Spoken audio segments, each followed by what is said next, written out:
stable enough, or rather.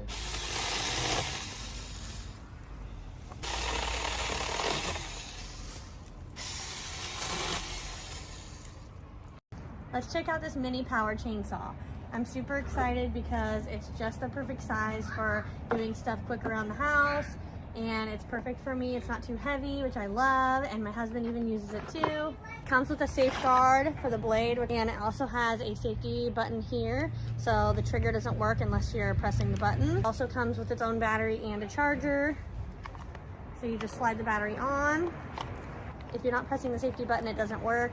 Safety button, and it works. It has a handle here too to protect your fingers, and protection here as well.